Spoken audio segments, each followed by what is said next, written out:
अस्सलामुअलैकुम। मैं उम्मीद करता हूँ कि आप तमाम अहबाब खैर वाफियत से होंगे। आज की इस वीडियो के अंदर मैं आप लोगों को ये बताऊँगा कि वो कौन से ऐसे ख़ास औकात हैं जिनमें हमें दुआएं मांगनी चाहिए, जिनमें दुआएं ज़्यादा कबूल होती हैं।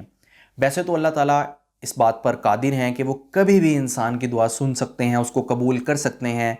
लेकिन इस्लाम के अंदर वो कौन से ऐसे औकात मज़कूर हैं जिनमें हमें दुआएं मांगनी चाहिए, जिनमें दुआएं ज़्यादा कबूल होती हैं। जिन औकात में दुआ की कबूलियत की ज़्यादा उम्मीद की जा सकती है, उनमें पहला वक्त है बारान रहमत के नज़ूल के वक्त, यानी ऐसी बारिश जो रहमत वाली हो, उसके नज़ूल के वक्त इंसान को दुआएं मांगनी चाहिए।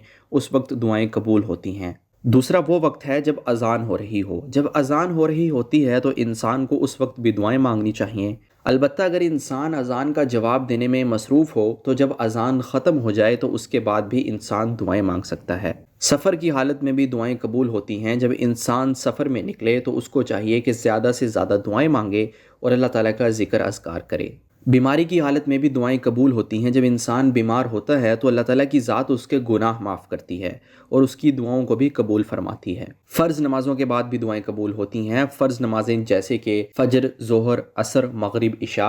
जब इंसान फ़र्ज़ नमाज पढ़ कर फ़ारिग हो जाए तो उसके बाद इंसान को दुआएं मांगनी चाहिए। रात के आखिरी हिस्से यानी सहर के वक्त भी दुआएं कबूल होती हैं। हदीस पाक में है, जब 2/3 रात गुजर जाती है तो ज़मीन वालों की तरफ हक़ ताला शानहू की नज़र इनायत मुतवज्जे होती है और ऐलान होता है कि क्या है कोई मांगने वाला कि मैं उसको अता करूं, है कोई दुआ करने वाला कि उसकी दुआ कबूल करें, है कोई बख्शिश का तलबगार कि मैं उसकी बख्शिश करूं। ये सिलसिला सुबह सादिक तक जारी रहता है। तो रात का जो आखिरी हिस्सा होता है, सहर का जो वक्त होता है, तो इंसान को चाहिए कि उसमें तहज्जुद भी पढ़े और अल्लाह ताला से दुआएं भी मांगे।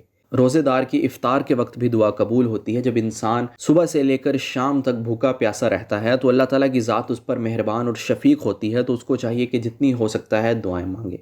जुमा के दिन भी दुआएं कबूल होती हैं। जुमा के अंदर 2 घड़ियाँ ऐसी हैं जब अल्लाह पाक इंसान की दुआ कबूल फरमाते हैं। जब इमाम जुमे का खुतबा देता है तो खुतबे के दरमियान वो थोड़ी देर के लिए बैठता है, तो उस वक्त भी दुआएं कबूल होती हैं। और दूसरा वक्त ये है कि असर और मगरिब के दरमियान एक ऐसी घड़ी गुजरती है जिसके अंदर अल्लाह पाक इंसान की दुआएं कबूल फरमाते हैं। और आम दिनों में भी दिन रात में एक ऐसी घड़ी होती है जिसके अंदर अल्लाह पाक दुआएं कबूल फरमाते हैं। हदीस पाक में इरशाद है कि अपनी ज़ात, अपनी औलाद, अपने मुतअल्लिकीन और अपने माल के हक़ में बद्दुआ ना किया करो।